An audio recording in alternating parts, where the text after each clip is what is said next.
Here are your hosts, Sameena Mustafa and Shana East. Thank you, Dennis. You are sitting in for Ms. Lady V. Can you hear us okay? You sounded great. Okay. Hi, Dennis. Hey. Hello, we're waving.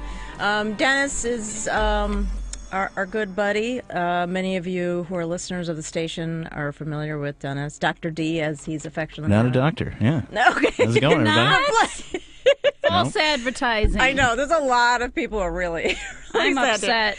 Okay, so for all of you who are excited to hear Dennis's voice, but even more excited that we're back, this is To the Left. I'm Sameena Mustafa. And I'm Shana East. And we have an exciting show today. We're talking about something that everybody cares about because everyone has a body that needs health care. We're going to be talking about Medicare for all, everybody. And we have some awesome guests. We're going to have Matt Bruenig of People's Policy Project and Sheilah Garland-Olaniran of National Nurses United on later in the show. But just want to remind folks, if you're listening on air on the radio, you can also watch us on Facebook Live. Actually, can we watch us on Facebook Live? Because I don't see us, Dennis. Can you fix that? Thank you. Yeah, so we're going to fix that. We're on, at least on WCPT 820. We're good? Okay, we got the thumbs up from Dr. D. We are on Facebook Live. Thank you so much, WCPT 820 team. And all of our handles are at To the Left Radio.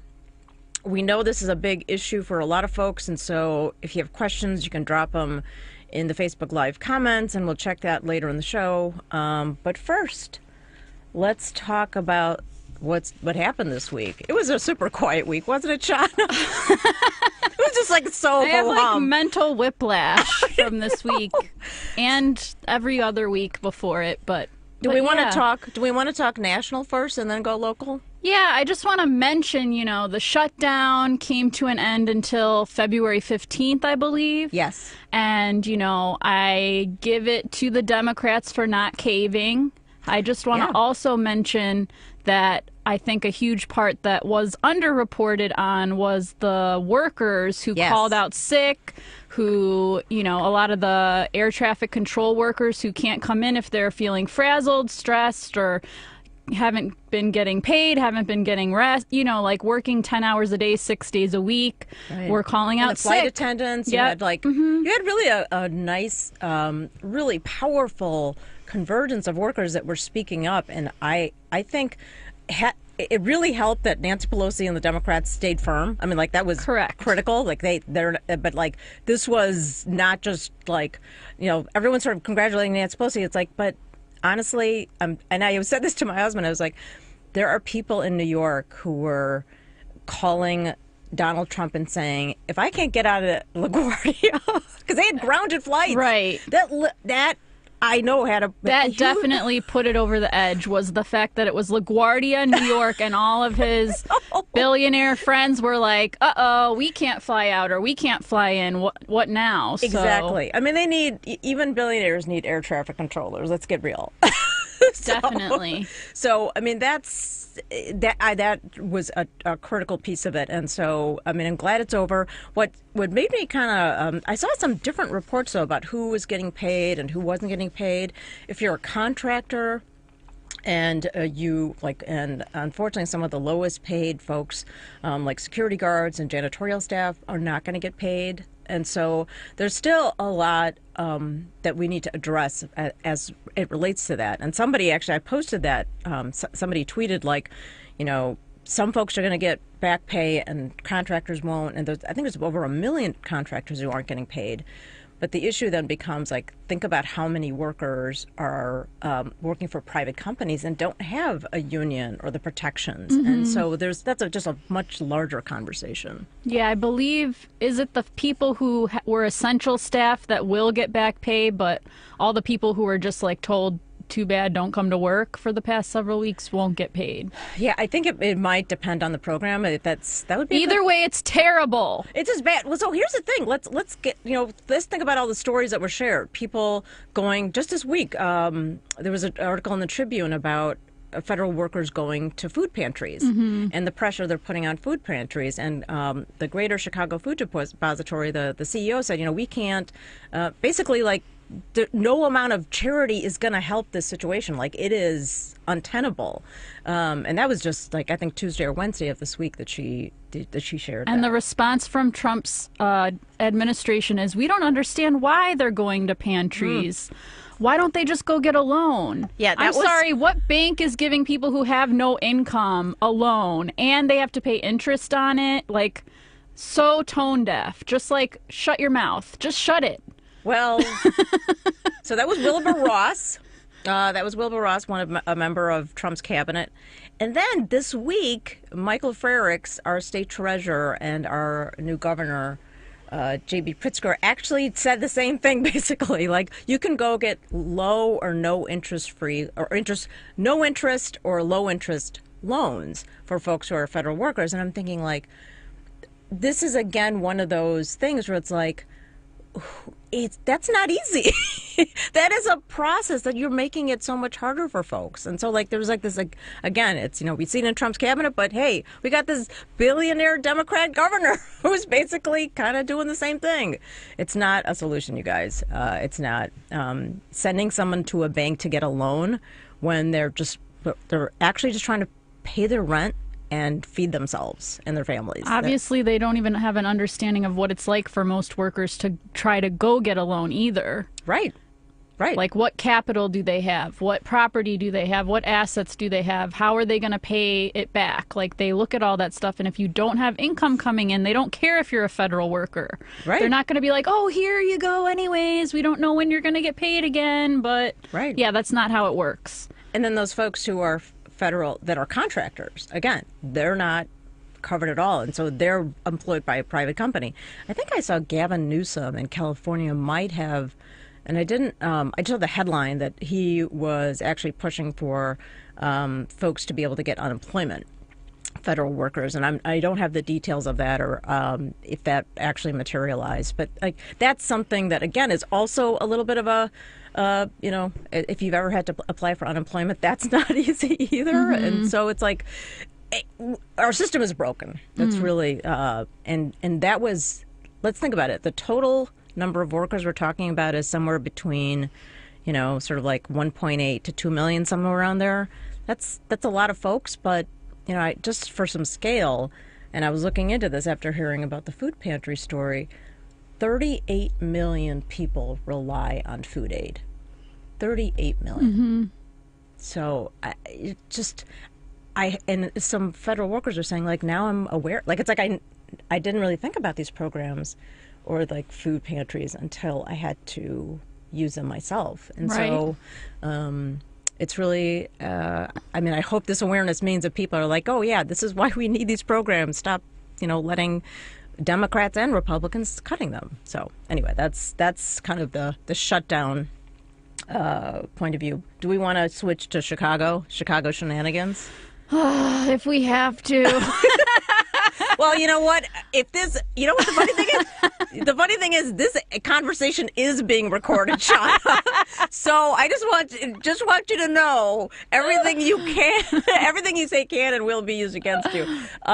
We're referring to the folks who don't live in Chicago and don't eat, breathe, and sleep Chicago politics. I probably said it in the wrong order.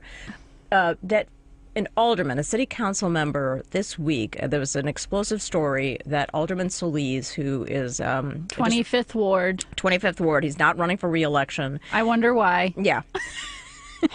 That's all of it. All things are becoming more clear. So it came out that he wore a wire to record Alderman Ed Burke. And the reaction from other city council members was what struck me as just remarkable and tone deaf. And I'm like, who's helping? Who's advising these folks? What'd they say? I think they said he like, snitched or... Yeah, you don't sell out your colleagues. If you did something like that, like, you would get beat up. It's like, what?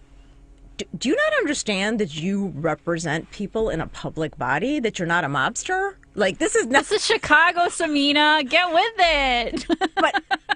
but here's the thing. It would be one thing if these folks are saying, like, don't use my name, don't say, just say I'm a member of city council, and don't even use my. But these people said things on the record. Their names are in the paper now, and I just think like the arrogance, just the sheer arrogance.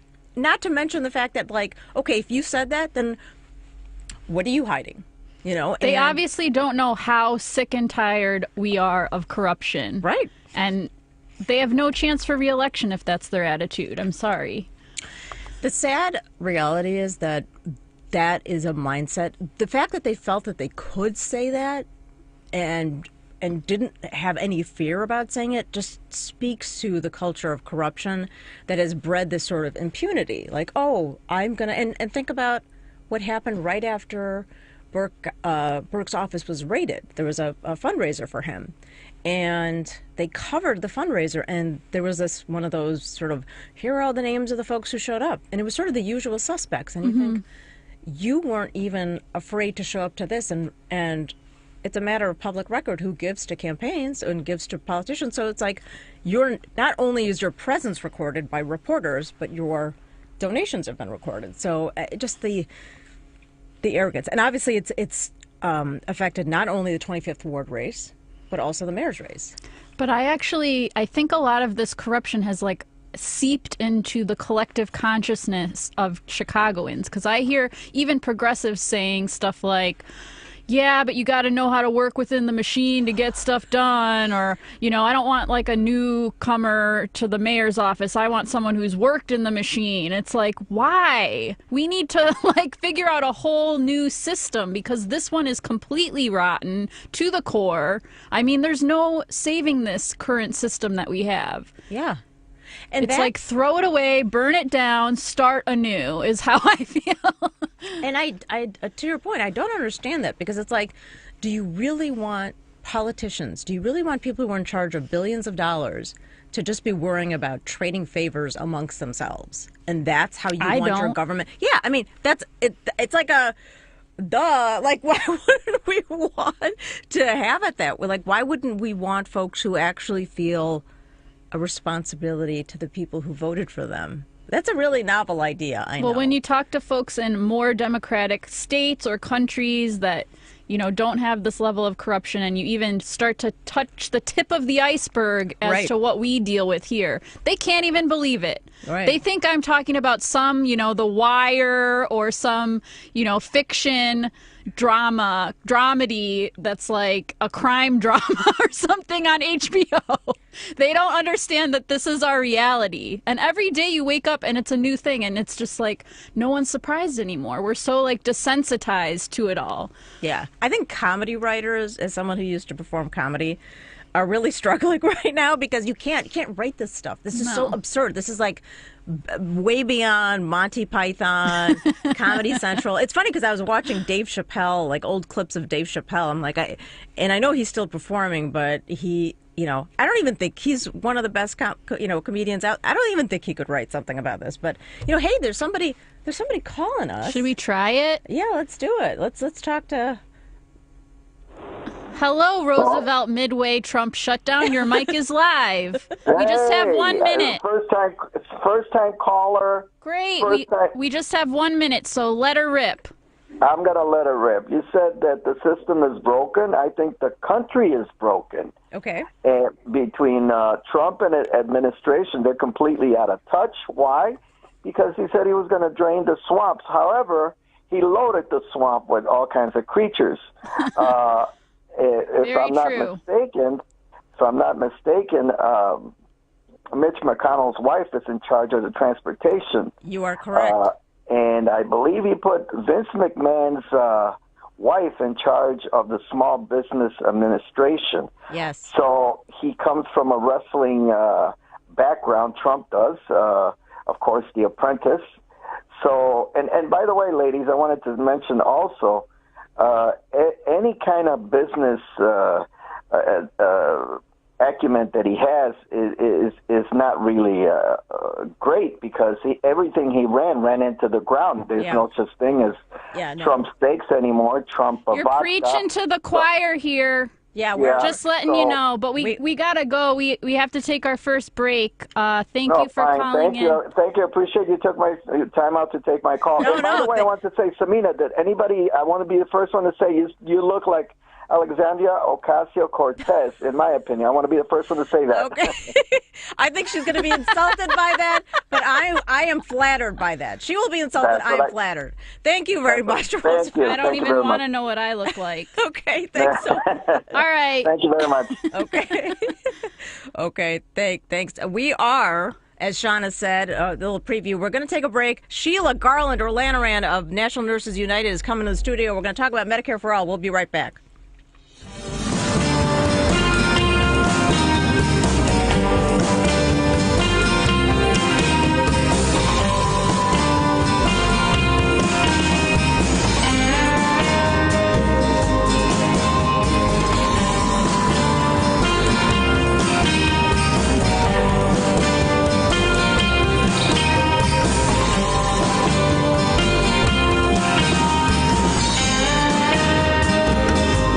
I'm Sameena Mustafa. I'm Shana East. We're producing a show on WCPT Sundays at 1 o'clock. What should we call it? How about Smash the Patriarchy? I like it, but that's a lot of pressure. What about left-leaning ladies? What about woman-splaining? Yeah, but what about when we have guys on? What about Madigan's worst nightmare? He gets enough attention. I got it. To the left. I like that. That could work. Tune in to the left with Sameena and Shana on WCPT 820, Sundays at 1.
And we're back.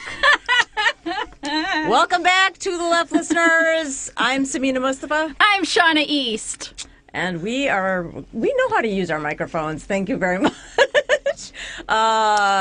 We've got Dennis helping us Dr. today. D. Yeah, he's our producer today, which is awesome. But everyone literally should just be like, losing their minds right now because we have Sheilah Garland-Olaniran, who fans of the show will remember that Sheilah was playing me on December 30th when I was vacationing. So welcome back to the show. Thank you. It's an honor to be back. You guys are amazing. Thank you for even thinking of me. Yay. Yeah. And Sheilah's with National Nurses United, which is a nurses union that has been at the front lines of the fight for Medicare for All. Yeah, one of the most kick-ass unions in the country, I might say. I want to say. Kick butt, Sheilah. Kick butt. Oh, I'm sorry. I forgot I'm prime time. That is dominated by women, of course, women in the nursing profession. And, these nurses over the past 2 decades or more have been absolutely spot on issues around how do you expand our patient advocacy at the bedside into the mainstream. So it's been a real pleasure working with some of the most incredible people you'd ever want to meet. Yeah. It's been great. Nice. Yeah. Yeah, and so that's what's I think so powerful about NNU is you have a group of folks who are seeing patients, are seeing the impact every single day of our system. I know that's like a broken record today, but our healthcare system is broken. Very much so. In fact, when you talk to nurses, especially, anywhere you go, rural, urban, north, south, east, west, you hear essentially the same things. The system is so broken, and all of the hoops that the nurses have to go through, spending time trying to traverse this myriad system of hundreds and hundreds of insurances. Who qualifies? Who doesn't? How can I get you out the door with the medication that you need, or any kind of follow-up services? And it's like this patchwork, insane system that takes them away from the patient and the patient's families. Nurses' main role is to educate and to really interact and advocate on behalf of their patients in a system where their care and what happens to them is primary for the nurse. And so when they're not able to do that, who suffers? Right. I mean, it's us as patients when we go into the hospital. So the nurses rightfully understood advocating for a system of healthcare that is not fractured, segmented, and rooted in profit was really the only way that they could help, that they could do what they needed to do, and that their patients, that is all of us, because ultimately all of us will be a patient in a hospital, that all of us would benefit. And so that's the sort of driving force behind why the nurses have historically been huge champions and fighters and have risked arrest.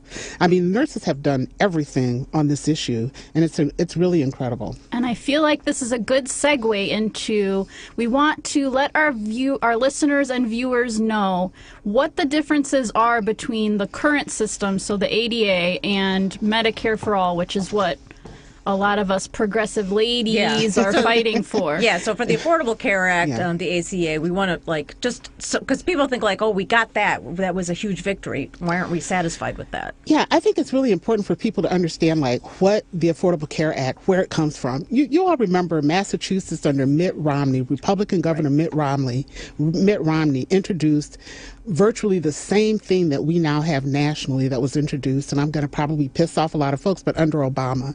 It's essentially what you have to do. You're mandated to buy insurance for your car, so that everybody is forced to do it, and every state has different ways that they enforce it and the levels of penalty. Well, it's essentially the same thing. This was something that comes out of the Heritage Foundation's think tank. It was negotiated. There was never going to be a consideration around bulk rate purchase of pharmaceuticals, which we all struggle with. You get a diagnosis, but getting the medication to try to deal with it is a whole different issue. I think the key thing that people need to understand is that it is still a profit-driven system, that it was not designed to include everyone, because forcing people to buy insurance is not the same as actual access to health care. So it didn't include things like additional building out for more healthcare facilities, educating more doctors and nurses, in terms of free education and tuition. It didn't, have anything around transitioning those folks in the system to figure out how to better offer services. What it did, it really allowed the profit-driven health insurance industry, and actually hospitals who are now creating themselves as insurance providers, to really even further bifurcate this system. It was probably, in my estimation, I'll just say this because if you talk to the folks from Massachusetts, they will tell you that the Mitt Romney plan was probably one of the worst healthcare missteps in their experience. And the things that it was supposed to try to accomplish, it never did. So people who couldn't afford to buy the premium, to pay for the premium, and to pay for the out-of-pocket costs, they opted to be penalized on their taxes. And that's what a lot of people are doing. The whole idea was that if you were young, that you would buy into it at a low cost, but you really wouldn't use it. It was just really nonsensical, the foundation behind it. And if you're, for example, my son, who is independent, he has to buy into the plan for $400 a month, he's facing a $14,000 annual out-of-pocket cost in addition to his premium and in addition to any copays that you have to do at the doctor's office. So you might as well not have health care. Right. And so people say, well, if there's some catastrophic event, okay, fine, but a lot of us don't base our purchasing decisions on whether we have a catastrophic event. We base it upon what we need from month to month, year to year, in terms of our physicals, little things that happen to us as we're... Plus, it ignores preventative care, that if we just cared for ourselves all along and nipped things in the bud as they came up, then we'd be healthier, it would cost less. Well, tell that to the folks living on the southeast side who are dealing with manganese and lead. Right. Tell that to the people in my city of Flint living with lead poisoned water. I mean, these are environmental issues that are of not our creation, but we have to deal with the physical and health consequences of that. And so this ACA did absolutely very little. I mean, it did some things, and of course, it expanded it so that if you were a parent, you could keep your kid on it to, for a little longer age without additional cost. It did away with the pre-existing, although I think Trump is trying to put that back in. Those sorts of things. So the things that it was supposed to this whole idea that everybody is covered so that you mitigate the risk for the sickest people in your system, right. That was not achieved because it didn't get everybody in, because you couldn't force everybody to buy the system. People would just accept the penalty. Right, and to give folks who aren't political nerds a little context, when you bring up Heritage Foundation, that's a conservative think tank. Romney is a Republican governor. We were essentially taking Heritage Foundation, Romney Care, and trying to nationalize it. And it protects the insurance companies' profits and the drug companies' profits. And even now, there are some Democrats who refuse to support even negotiating. Medicare currently cannot negotiate for drug prices. Exactly. So we as taxpayers are paying literally a premium for those drugs. Exactly. I mean, it's, we had...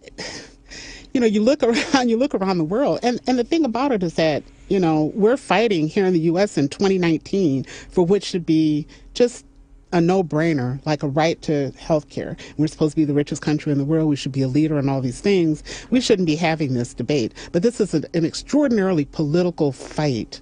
And I don't want to get too stuck in the policy, because I think a lot of people end up in policy because we forget about the broader fight and the context within which we are struggling for health care. Anytime you butt up again, you have to kind of know who your enemy is and what they're going to do and why they're going to do it. And we have to go, I think, just beyond. It's about they don't want to give up their profits, but I think it's more than that. So, and I think we have to be really smart.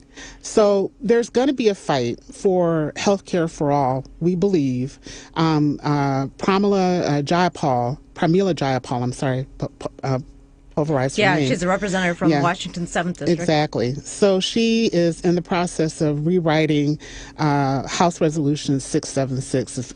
If people remember, that was Conyers' old bill. That was the bill that we often, would cite. It was a kind of a framework. It wasn't detailed, but it really gave you a framework about how you would introduce health care for all. So she's expanded it and has actually put the meat is in the process of putting the meat on the bones with, folks from our organization and many other advocacy organizations around the country to put together the kind of Medicare for all bill that we can begin to, address what we're dealing with in terms of the ACA. But keep in mind that we've got people who are already being influenced by the industry, who are introducing pieces of legislation to sort of undermine what the Medicare for all legislation would do. For example, we've got Medicare for America. Right. It has the same call numbers. I know. Right. And we're gonna continue that conversation. We're actually going to bring Matt Bruenig from the People's Policy Project in on this to talk about the costs.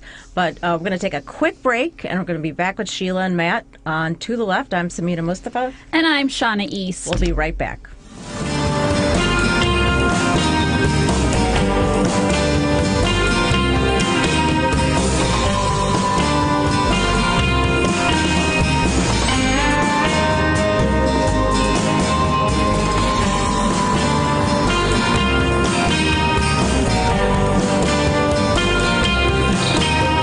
I'm Sameena Mustafa. I'm Shana East. We're producing a show on WCPT Sundays at 1 o'clock. What should we call it? How about Smash the Patriarchy? I like it, but that's a lot of pressure. What about left-leaning ladies? What about woman-splaining? Yeah, but what about when we have guys on? What about Madigan's worst nightmare? He gets enough attention. I got it. To the left. I like that. That could work. Tune in to the left with Sameena and Shana on WCPT 820, Sundays at 1.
And we are back to the left with Sameena and Shana. I'm Sameena Mustafa. And I'm Shana East. If you are listening to this, you can see us on Facebook Live. Yes, that's happening. Thank you, Anna, who's helping us out today. She just posted that for us. We are also on at To The Left Radio on all of our handles. We've got Sheilah, Garland-Olaniran from National Nurses United talking about Medicare for All and all the work they've been doing on this and the upcoming bill that Pramila Jayapal of Washington, the U.S. representative, is working on. But we really need to expand the conversation and talk about costs. So we're really excited to have Matt Bruenig of the People's Policy Project on. Matt, are you on the line? I am. Thanks for having me. Hi, Matt. It's Shana. Matt. Thanks for being here. So I know Matt because we were part of a delegation last year that went to Finland, a country that actually provides health care for its residents. And I learned about Matt's work there. And Matt, do you want to just talk about what the People's Policy Project is really briefly and then go into your work on, explaining the cost behind Medicare for All? Yes, the People's Policy Project was founded in 2017 after the election. It is a crowd-funded left-wing think tank. It's purely small donors on Patreon and ActBlue, and that allows us to put together policy that is not affected by, PAC money, corporate donors. It's the same sort of stuff that, people on the left have been worried about. And so that gives it a kind of unique ability to engage in these issues where some of the other liberal think tanks have to be more careful, to satisfy various donors and other, interests that they have. So as part of kind of being the left-wing think tank, or at least trying to be that here in D.C., I've, done some work on Medicare for All. And the work I did that kind of got the most attention was I took a study from the Mercatus Center, which is actually a libertarian think tank here just outside of D.C., and I showed that under that study, under the assumptions and the modeling in that study, so not my study, a study from the right, if you look at their study and you run the assumptions out, they show that between the years 2022 and 2031, which was the scoring window they used. In D.C., everyone uses 10-year scoring windows. I don't understand why, but they do.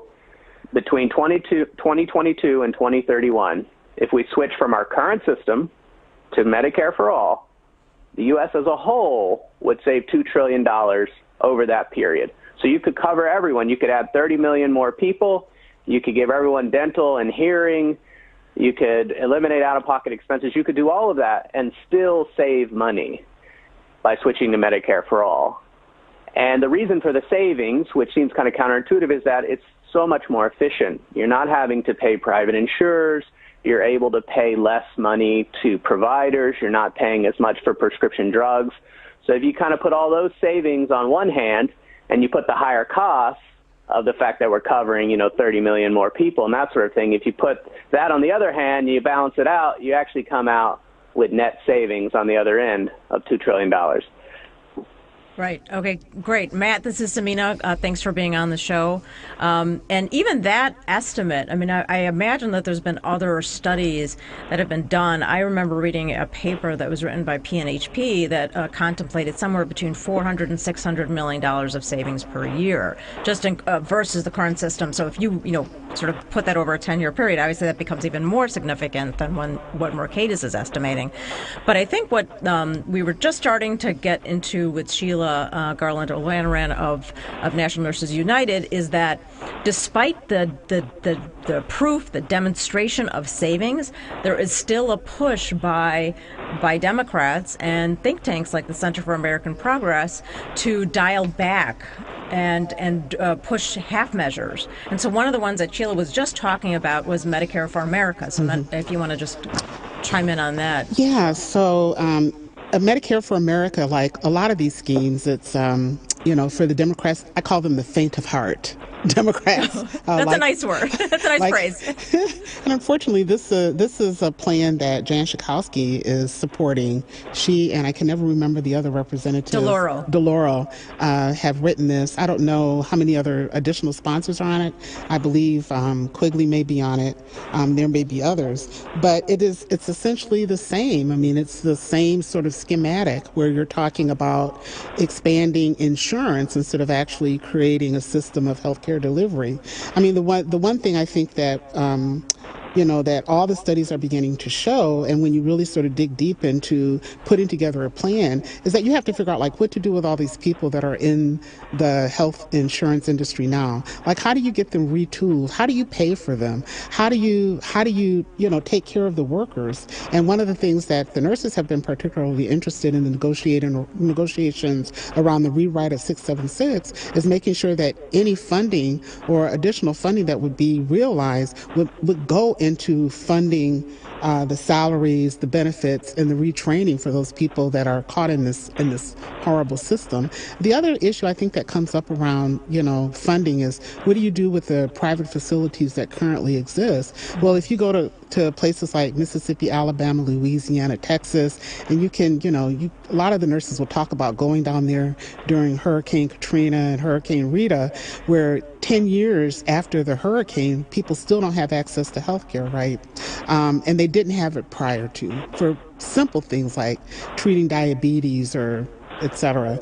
But, when you factor in the fact that there are so few medical providers and hospitals in those areas, in addition to the trend toward consolidation of hospitals and healthcare facilities, we're really talking about a real, storm that's coming our way where we're not going to be able to continue to sustain the things that we already have without really pushing on what currently exists. So what am I talking about? Shortages in terms of staffing the hospital. I'm talking about, cutting corners with respect to supplies, materials, pillows, sheets, blankets, equipment, state-of-the-art equipment. You hear all these discussions about how advanced healthcare delivery here is in the U.S., but when you have the impetus of profit, you're really talking about where can we cut corners, because that's where these entities will try to cut costs in order to satisfy their stockholders or shareholders. So the implications around not just funding it, but what we realize in terms of savings, to me, are important. But the most important thing is the cost in human lives. What would we save right now? You've got I think the estimates are all over the place, but anywhere between 70 and 120, 30,000 people a year die just simply due to lack of access to care. Right. It's incredible. And so this is the cost that I think we have to think about. What is the human cost for extending or continuing a system of care that ignores basic healthcare concerns of people across the country? Right. Great. And that was Sheilah Garland-Olaniran of National Nurses United. You're listening to The Left with Sameena Mustafa. Shana East. And we've got Matt Bruenig on the line as well of the People's Policy Project. We're going to take a quick break and we'll be right back.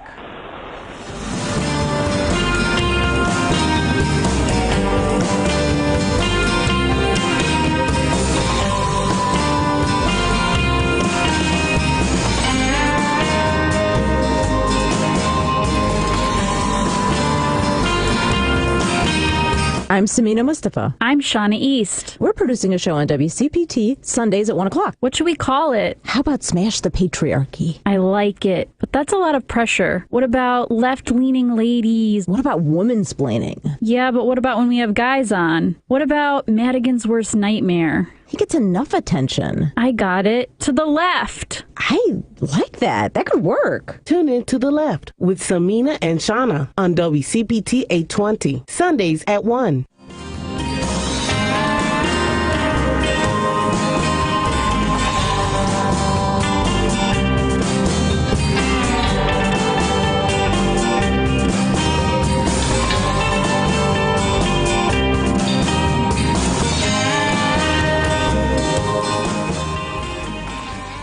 And we are back. That was a quick break. I'm Sameena Mustafa. And I'm Shana East. If anyone has a question for our guests, Matt Bruenig of People's Policy Project or Sheilah Garland-Olaniran of National Nurses United, you can call us at 773-763-9278. That's 763-WCPT. So Matt was talking earlier about a study from a libertarian think tank that estimates Medicare for All would actually save us $2 trillion. And I want to point to his article in Jacobin called "Even Libertarians Admit Medicare for All Would Save Trillions." Matt, what was the response to this article from folks?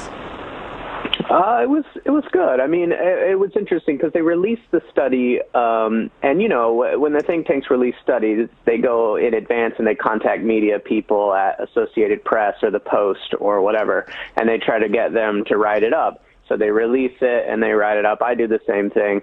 And what was interesting was for the first hour or two after it was published, and there were news stories about it, you know, that came out at like 9 o'clock in the morning on Tuesday, there was a lot of action online about, oh, this is going to cost so much, this is going to cost so much, et cetera, because they were really emphasizing how much government spending was going to go up without emphasizing how much we all would save, because we're no longer having to pay for premiums and out-of-pocket expenses and that sort of thing.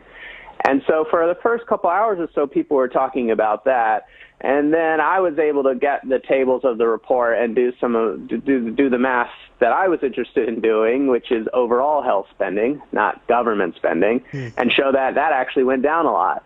So then I put that out in Jacobin really quickly, and the tide really seemed to turn. And there were all these reports in Slate and Vox and other publications going like, wow, libertarians are showing that it's saving money. And you know, so it seemed to have an effect, at least on the discourse.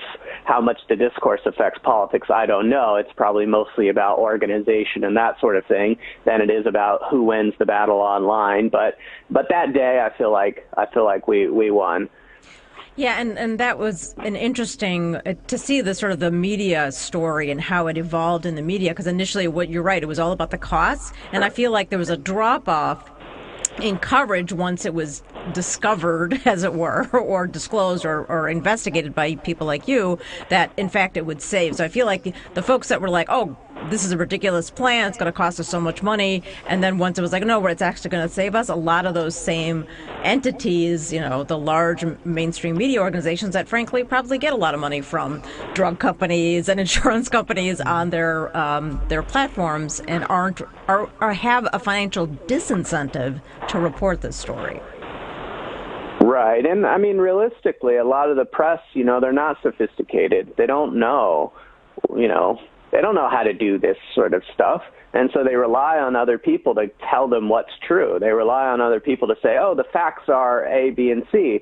And then if you're kind of reputable or appear to be reputable, such as by calling yourself a think tank or whatever, they kind of just eat that up and report it. Yeah. And so that's sort of part of the motivation for having People's Policy Project is that hopefully I can be as reputable as them and go to them and say, no, you're wrong. These guys are misleading you. Here's the real story, and kind of prove it out to them that way. But other than that, I mean, the media, they not only are a lot of them just ideologically, they're more centrist. Not only do, they have sometimes financial interest to go one way or another, but they're not experts in these kinds of things. And so they're very easy to jerk around, and lobbyists and donors and stuff like that who can put money into jerking them around are often successful at doing that. Yeah. Well, but here at the end of the day, I think enough people have expressed that they support Medicare for all. So you'll see figures like 85% of Democrats support Medicare for all, 70% of independents, 52% of Republicans. But then what opponents of Medicare for all say, well, once you get to the conversation of how it's going to be paid for, that's where people's support sort of falters. And so, Sheilah, do you want to chime in here and talk about how folks would pay for it?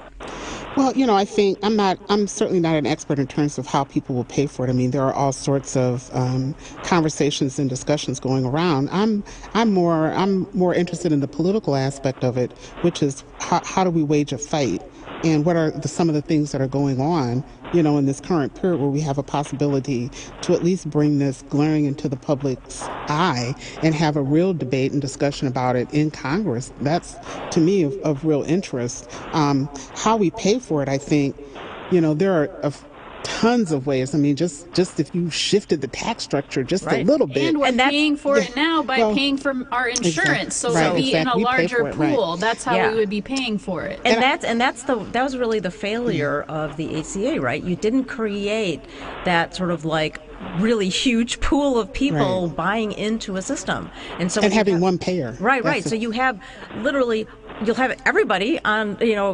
Medicare for all system, so you can mitigate that risk. You can spread that risk over a larger pool. That's really just kind of how this whole process works. And then you save money. Exactly. And now, so I think that discussion is going to get a lot more nuanced as we move into the current session. I mean, there are a number of sort of political actions and activities going on that have been organized by National Nurses United.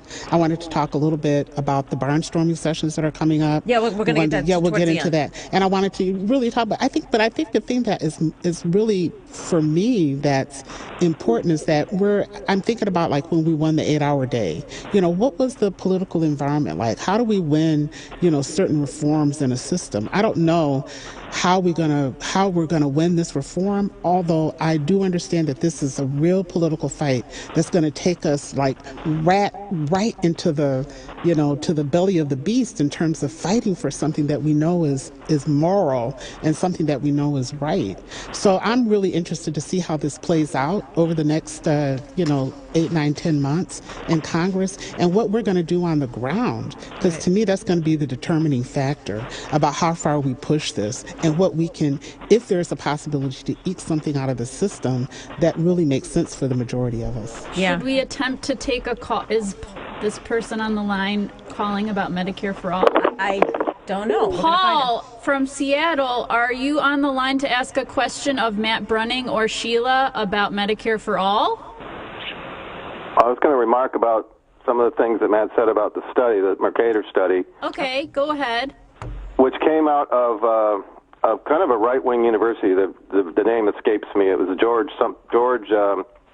Maybe Matt can remember, but that's not important. The idea is the study said that Medicare for all would cost over 10 years, and the reason it's 10 years is because that's the limit of what the Congressional Budget Office can actually figure. That's kind of the law. So everybody figures it within 10 years because of that.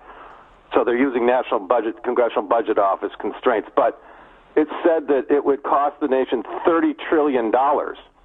And it was right after that Bernie Sanders said, thank you very much for saying that, because at this point, this year, or actually in 2018, we were at $3.8 trillion per year. So if you multiply that by 10, we're already over at $38 trillion. So we would have saved more than $2 trillion. We'd have saved without any costs increasing, $8 trillion. But the projection of costs which is GDP plus 2%. In other words, you can add 2% of GDP to the national health care bill every year. The projection is what we would be spending is about $52 trillion. Wow. So really what we would say with Medicare for All is about $22 trillion, and that would bring us in line with countries like Sweden who have Cadillac cover all plans and spend about 60% of what we do. So that's what it really showed. Great. That's what it was, a much greater savings than $2 trillion when you figure in the actual projected growth of health care in the United States over that period of time. We'd be spending $50 to $55 trillion. $30 trillion is a bargain, and we should jump on it. Yeah, no, we thanks. agree, Paul. Thank you so much for calling in with that comment. Yeah, that was great. Matt, did you want to chime in? Have any comments about that? Yeah, I mean, there are assumptions in these projections about how much health costs will grow, and those assumptions might be too ambitious, and so perhaps the $2 trillion is a low ball. There was an estimate from the Political Economic Research Institute by Robert Pollin that found that number, I don't remember precisely, maybe 3 or 4 times higher than that, so that would be 6 or 8 trillion. So, I mean, all these things are ballpark figures, and, it could be higher or lower depending on how things grow, how things evolve, that sort of thing. Yeah, but at the end of the day, it kind of goes back to what Sheilah was saying, which is it's like it's sort of a political, but at a very fundamental, it's a moral conversation. It's like what do we value? What do we fund? And I know we've touched upon a little bit, but a lot of this is predicated on a change to our tax structure. And so having folks like Alexandria Ocasio-Cortez bring up things like a marginal tax rate and having people talking about that in a way that isn't framed by the Koch brothers or the Mercatus Center or some of these conservative think tanks or the Heritage Foundation for that matter is really a game changer. So people are starting to see like, oh, we have people like Michael Dell saying, when did this ever work, ever? And an MIT economist, kind of really schooling him in the next sentence. So I think that's really where we're at. It's a moral framework that we're talking about, but we have massive corporate interests that are ready to fight against us. Oh, absolutely. When last year, I think, and Matt may know the name of this. There's a sort of conservative, corporate council that was pulled together to do essentially one-on-ones. I mean, they're going to use Saul Alinsky on the No, don't one-on-one me. Yeah, no, they're to do one-on-ones with elected representatives. And because the support among elected representatives tends to be pretty thin, right? And so when they come along, they've got money, and also because the kind of deep dive sort of briefings that need to happen with our elected officials on issues that the population cares about often doesn't happen in the way that it should happen. And so these very wealthy councils, funded by these corporations, they can get in there because they know they have money and they can help them to get reelected or they can help them to win their campaigns. And so they're the ones who are briefing our elected representatives, and we're not. So one of the things I'm really proud of is the Medicare for All caucus that does regular briefings educating the members around why Medicare for All is the way to go, and really doing a deep dive into things like cost and how it would be set up and those sorts of things. I think we had like 70 or 80 people that joined in that caucus late last year, right. Which is important, but we need to go further and make sure that we have as many of those representatives in those caucuses. Okay. And this is a huge discussion, but I do want to we have a few minutes left, and I do want to make sure that folks know about an upcoming event, a national event. There's a local component that National Nurses United, the Barnstorms. Yes. So I just wanted to talk briefly. So You're going to have to talk very briefly. Okay, so we got a few minutes. So let me just do this in 2 minutes. Barnstorming. We need 1 minute. Okay, 1 minute. So you're eating up my time. So barnstorming. So we're doing this national push from February 9th through February 13th. It'll start out on the 9th. And in Chicago, if you go to the nationalnursesunited.org website, you will be able to find out where those barnstorms are taking place. And the idea is to really really aggregate as many people as possible across the country in places that might not be able to participate, where you might not have organizational structures like we have here in Chicago, who can pick up their phone and call a representative, and we do this in concert across the country, and we're looking at doing this February 9th through the 13th. In Chicago, there will be a barnstorm at Mount Carmel Missionary Baptist Church at 2976-78 South Wabash from 1:30 to 3:30. That's on a Saturday, so we want people to come out. It'll be fun, interactive, exciting. Great. And Matt, did you want to just give folks your website for more info if they want to check out what you're up to? Do we still have Matt on? .org. You could just Google People's Policy Project. We put out papers once every couple of months, and we put out posts every few days on whatever, the policy subject of the week is in the news, and just kind of keep a flow of policy analysis going from the left-wing perspective. Got it. Can you give that website again? I think we missed you at the beginning. Just Yes, it's peoplespolicyproject.org, and if you just Google People's Policy Project, it'll show up. Great. Thanks so much, Matt. Thank you so much. Right. I just want to give our thank yous to Dr. D, to Anna, to Sheilah, to Matt Bruenig. I want to thank Julie Lehrman and Stuart Abram, who have stepped up to be part of our host committee for our upcoming fundraiser at the Hideout on March 16th, which if you want to buy your ticket, send $40 to secretgeeksociety@yahoo.com via PayPal.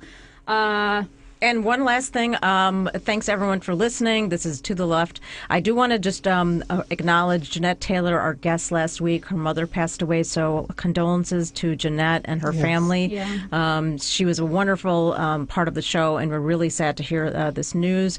But thank you all for listening. To the Left at To the Left Radio. We'll be back next week. Thanks, everybody. I'm Sameena Mustafa. And I'm Shana East. Bye-bye.